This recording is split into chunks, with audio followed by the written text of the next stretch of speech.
Newsbreak. Sa headlines kan mga barata, Mayor Len Robredo may frustration sa enot na taon sa pagiging alkalde kang Naga.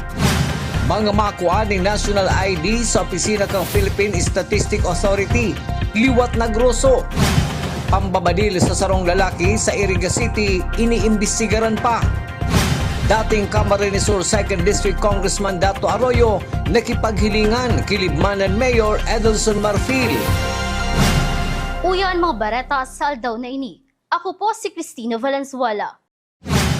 Halabang pila nin mga makuha ng National ID sa opisina kang Philippine Statistics Authority sa siyudad ng Naga, liwat nanutaran. Uyang sa kuyang report. Halabang pila kan mga makuha ng National ID sa opisina kang Philippine Statistics Authority o PSA, digdi sa mga makuha ng National ID, gagamito na requirement sa 4Ps. Kung mayo subot National ID, posibleng daisinda ma-validate kang DSWD. Hulit alas 6 naman ng aga kan makaabot sa Naga si Jomar Bebar, nasa hurian na ini nakapila. Istorya ni Jomar. Nahuri subot kaya ini na magkuha ng National ID para sa requirement sa 4Ps. Ano pa, alas 6, National ID. Para sa 4Ps, nakalampas na sa barangay, kaso lang ako na lang ang pinakauna. Hindi yata makakano sa 4Ps. Si Ivy Javier, taga Nabua, Camarines Sur, nagpasiring man sa siyudad ng Naga kang nakaaging Webes pa. Kaibahan ang sa iyang tulong aki asin ina para magkuha ng National ID. Digdi naman ini nagturog sa siyudad, alagad hulit talampas 70 katao pa ang nainos sa iya, posible subuot na abutan pa ini hanggang Banggi.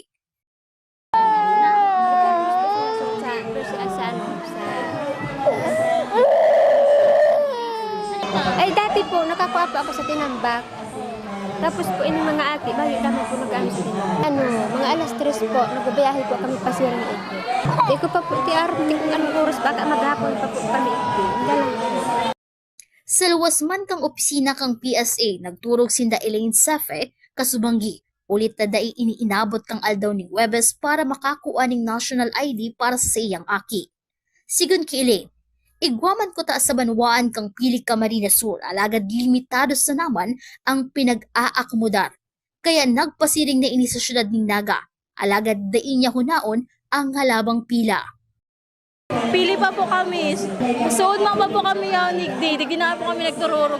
Guman po sa Banuan, kaso hanggang 80 slot lang po kaya. Kaya digdi nga ni po kami nagbabaka sa kalali. Tapos ngakalamin nga ni po ba kung ito pala nakasabayan sa DSWD na maning sa purpose pala niyan. Ang sabi lang po kaya, first come first serve po. Suod na pa nga ni po kami digdi yun ng aga. Nabanggihan na nga po kami, di na kami turog. Mientras tanto, maawat kan mga nagkukuha ng National ID na magkaigwa ng PhilSys registration sa mga barangay para dai na maabala kan halawig na pila asin dai na kaipuan pang magbiyahe pasiling sa Naga. Para sa Janan TV 48 Naga, Cristina Valenzuela, Newsbreak. Sa ibang bareta, inako ni Mayor Len Robredo na may mga frustration siya sa enot na sarong taon sa pagiging mayor kang Naga. Urog na sa mga gusto niyang baguhon sa lokal na gobyerno kang Naga. Kabali na digdi ang internal cleansing asin pagpakaray ka nagkapirang sistema. Alagad na paamay man subuot na matauan solusyon ang dagdag na classroom sa mga eskwelahan sa syudad. Ang personal assessment, kadakol akong frustrations, kadakol akong gustong achieve na di ko pa na-achieve. Ang di ko pa na-achieve si internal cleansing. Saka si pag-ayos kang ibang mga sistema. Ang ina-expect ko dati, within 6 months, maayos ko na. Pero mas complicated ang problema than iniisip ko kampuon. Kadakol man ang dai ko inaasahan na maabot tulos na nag-abot na within my first year. Halimbawa, si pag-close kang classroom gap, 2028 ko pa yan, 2028 ko pa siya piga-ambisyonan, pero within the first year, ma-achieve na. Ma-achieve na dahil nagpirmahan na ng MOA, pigahalat na lang mag-abot si Tabang. Si pagpaayos kang kadakol ng mga facilities ka na, ganan na pabayaan, Di ko inaasahan na within 1 year makakakuha akong pondo for all the kapaayos, nakakuha kitang pondo. Halimbawa, si target sa housing, actually na-achieve si si target for the next 3 years. More than pa dyan sina-achieve within the first year. So daw may mga frustrations, gulpi maning nag-abot na day inaasahan na good news. So siguro all in all, mas positive man giraray. Sa ibang issue, natapos naman kasuod mang Biyernes ang resilience exhibit kung saan ipinahiling sa publiko o rugna sa mga inimbitara na estudyante ang mga kagamitan sa panahon ng kalamidad.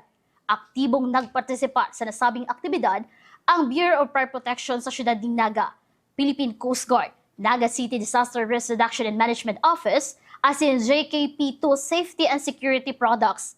Ang aktibidad na ini ang parte kan pag-obserbar kan 2026 National Disaster Resilience Month. Sa ibang bareta, tulos pinaglinaw ni dating 2nd District Camarines Sur Congressman Dato Arroyo na mayong gustong sabihon ang sa iyang pagbisita sa opisina ni Libmanan Mayor Adelson Marfil Kasuodma.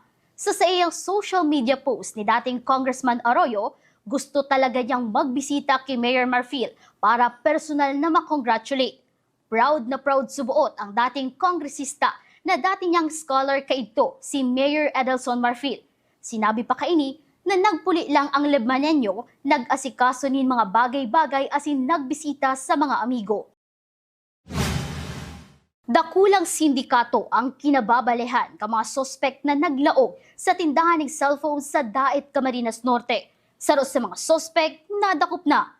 Uyang sa Kuyang Report.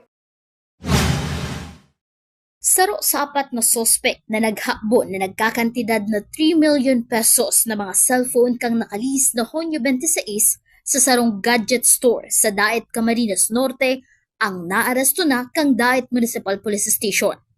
Sigun kay Provincial Governor Dong Padilla, bistado na masubot kang PNP Daet ang tulong kaibahan kaini, hulit ta inako na ini kang sospek. Kaya kampante ang gobernador na madadakop ang mga sospek na imbwelto sa panghabol. Ito po ay may identified na yung iba kasi umamin na ho yung isang nahuli. So malaking chance na mahuli rin po yung remaining 3 suspects. Sabi pa ni Governor Padilla, dakulang sindikato subot ini. Hulit tabako lang ang probinsya ng Camarines Norte ang nabiktima kang grupong ini. Maging ang sarang establishmento sa Davao City ang nilaog naman kang grupo asin hinabunan. Opo, parang ganun. Actually, organize sila. So, hindi lang naman Cam Norte ang biniktima nila. Almost at the same time, meron silang pinasok sa, I think sa Mindanao, sa Davao yata. So malaking grupo to, sir? Malaking grupo. Nakakalungkot kasi at the very young age, yun ang hanap buhay nila. Sa ngunyan, padagos na hinahanap kang PNP ang tulupang suspek sa panlalaog sa tindahan ng cellphone sa Daet, Camarines Norte. Para sa Janan TV 48 Naga, Cristina Valenzuela, Newsbreak. Sa iba pa ang police report, 32 na wanted person sa siyudad ni Naga na aresto sa paagi kang Upland Manhunt Charlie. Ang detalye sa report ni Melvin Machado.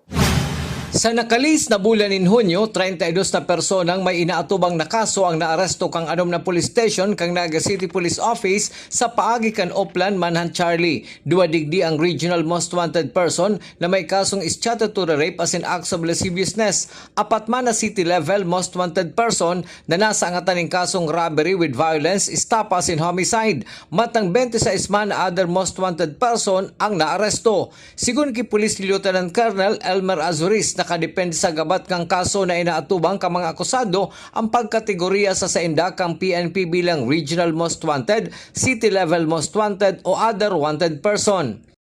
Mayroon po tayong 32 na arrested person. Mayroon po tayo dyan 2 Regional Most Wanted 4 na city most wanted, and of course meron tayong 26 other most wanted person. Doon sa regional most wanted, ang kaso nila ay mostly yung sexual abuse, rape, act of lasciviousness. Yan yung ang regional most wanted kasi nagdidepende yan sa notoriety ng or weight ng kaso. Saro subuot ang Naga City Police Office sa may pinakadakol na nadadakop ng mga wanted person sa riyon. Ini nakadepende man sa ibinababa na warrant of arrest kang korte. Kadaklan ng mga nadadakop, digdi, iyo si mga kaluluas pa lang na warrant. Actually, ang NCPO ay isa sa na marami tayong nahuli. Didepende tayo sa dumating na warrant of arrest at sa natin sa volume ng kaso. At usually ang mga nahuli natin, yan yung mga kalalabas lang na warrant of arrest kasi press na press pa. Yung mga old warrant natin, less yung kanyang chance na mahuli.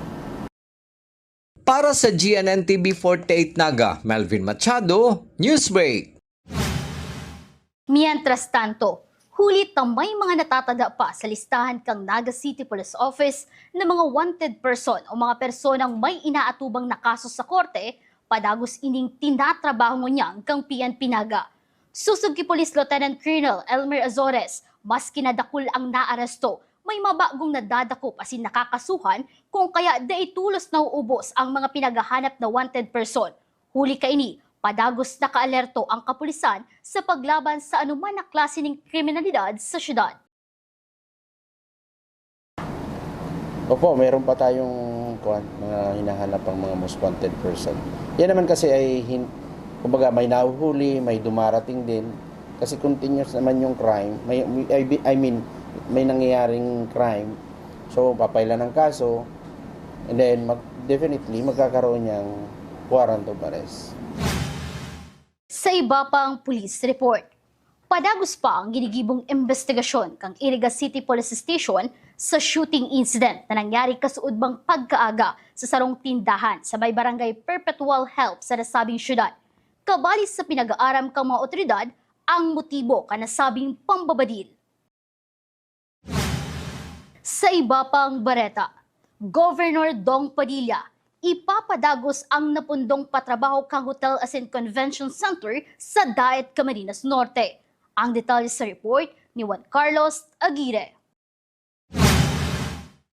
Ipagpapadagos kan administrasyon ni Camarines Norte Governor Ricardo Dong Padilla ang napundong patrabaho kan Hotel and Convention Center sa Barangay Bagasbas, Daet, Camarines Norte. Segun ki Governor Padilla, kasabay kan modernisasyon asin pagpahiwas kan Daet Airport, kinakaipuhan ang sarong pasilidad na andam na magresibe nin mga turista asin pasilidad na pwedeng mag-akomodar nin darakulang pagtiripon. Nandito ho tayo sa Bagasbas para tignan ito pong ginagawa nating convention center na natigil for a while.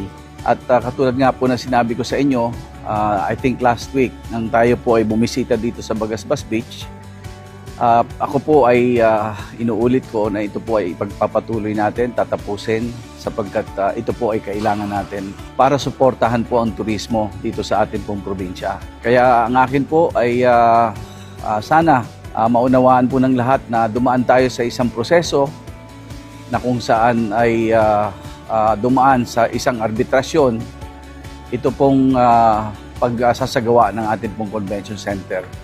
But sa ngayon po ay ready na tayo para ipagpatuloy at tapusin po ang proyektong ito. Kasabay kaini, piglinaw man kan gobernador na mayong koneksyon subuot sa politika ang pagkaatraso sa pagkumpleto kan edipisyo. Ang patrabaho kan edipisyo nagpuon kan taong 2021 sa irarom kan nakaaging administrasyon ni dating Gobernador Edgardo Taliado. Segun ki Padilla, nag-agi subuot sa mahiwas na pagripaso asin arbitration ang construction kan hotel asin convention center kung kaya napundo. Gusto kong muli bigyan kayo ng kasiguruhan na hindi po politika ang nagpatigil dito po sa proyektong ito. Bagkos ito po ay isang proseso na kung saan iniiwasan natin yung mga teknikalidad na kung saan ay pwedeng maging ugat ng mas malaking usapin legal sa atin pong provincial government.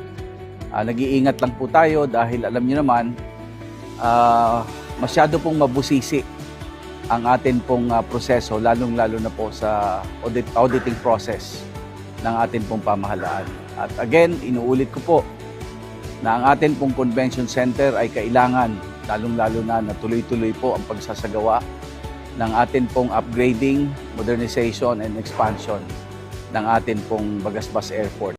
Pigkakarkulo kan gobernador na mapuon na ang operasyon kan Bagasbas Hotel as in Convention Center sa laog nin 8 bulan hasta sa sarong taon. Sa orihinal na plano kaini, ang edipisyo magkakaigwan in mga recreational areas arog kan skate park, pickleball court, badminton court, basketball court, dance studio as in gym. Igwaman ini nin sadiring meeting hall, function hall, surf lesson shop, souvenir shop as in fast food. Para sa GNN TV 48 Naga, Juan Carlos Aguirre, Newsbreak. Yan ang mga bidang baretang nakalap kan mas pinuksog na puwersa kang GNN TV 48 Naga News and Bicol Affairs. Dahil malingaw na i-follow ang samuyang official Facebook page, GNN TV 48 Naga. Padagos kaming mahatod din mga baretang garantisadong nangingenot asin napapanahon. I-hit ang subscribe button sa samuyang official YouTube channel, GNN TV 48 Naga, para updated kita sa mga bareta asin istoryang bida ang Bicolano. Maski aldaw ni Sabado. Ako po si Cristina Valenzuela. Asin ini ang GNN TV 48 Naga Newsbreak Weekend.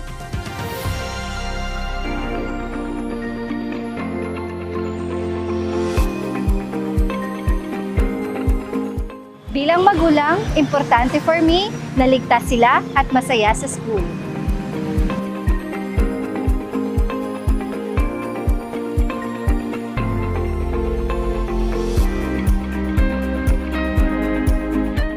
At NCF, the energy just feels right. You come for the school, but stay for the people.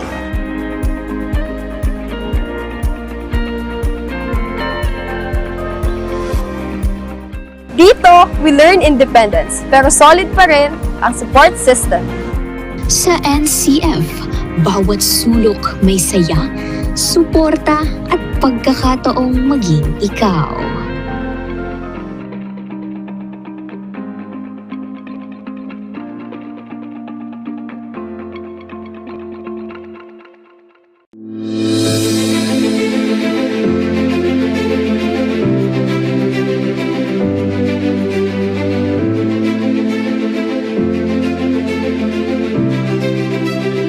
Different backgrounds, one premier education.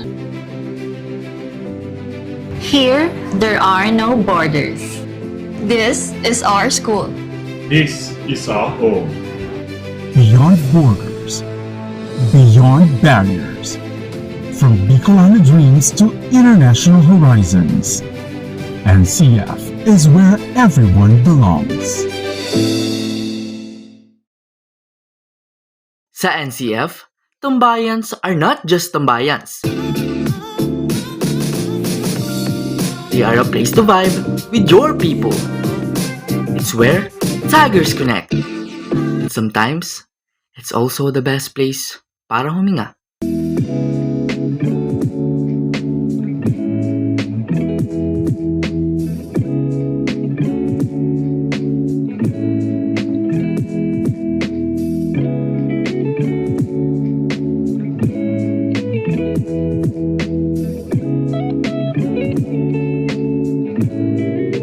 This is where our stories stay long after we leave college. The quiet witness of how we built our future.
Titingin ko na po lahat yan.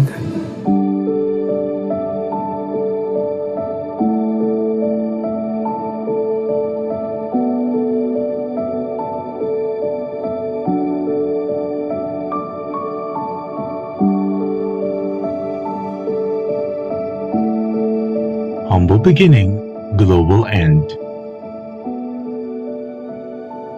NCF, world-class affordable education for every Filipino family.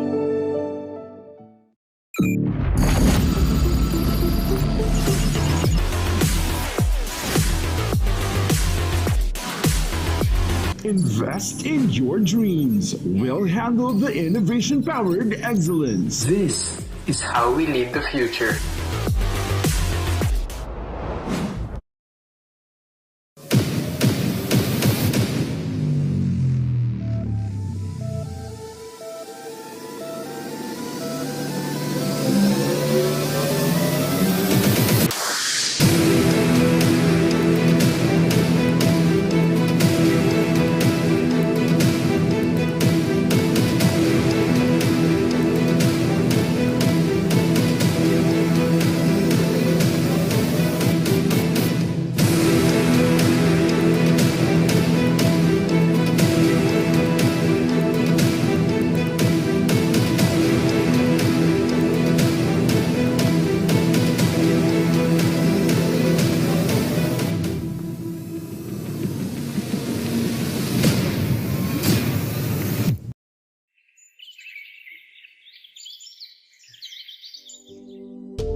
Seeing clearly shouldn't mean traveling far from home. At Camsur Eye Center, world-class care is right here in the heart of Rinconada and the Bicol region. With advanced diagnostic tools, ophthalmology specialists, and a team that treats you like family, we bring expert eye care. From children's screenings to managing cataracts, glaucoma, and diabetic eye conditions without the need for long trips. Because your vision matters, and so does your time. Camsur Eye Center, world-class eye care just around the corner.